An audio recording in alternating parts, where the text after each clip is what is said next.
Moin zusammen. Von dagen ein Kommentar zu der plattdeutsche Sprache. Viele Menschen sind auch gut, weltweit zu kommunizieren. Ob der einer sieht, wird aber auch ein Heimatgefühl beleben.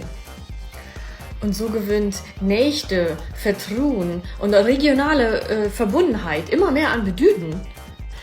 Platte schnacken hätt dort Tauto gehören. Dat sich zu der Region zu bekennen, das hat nichts mit Provinzialismus zu tun. Diese Sprachschatz, der existiert bei uns. In vielen Regionen Norddeutschlands hört Platt zu us Region, zu us Heimat einfach dort tau. Das ist us Sprache.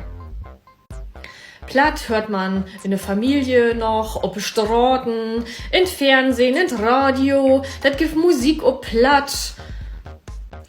Die plattdeutsche Sprache als Tausatz, taudat Hochdütschke, das ist ein Schlödel zu us Region, zu us Regionalkultur.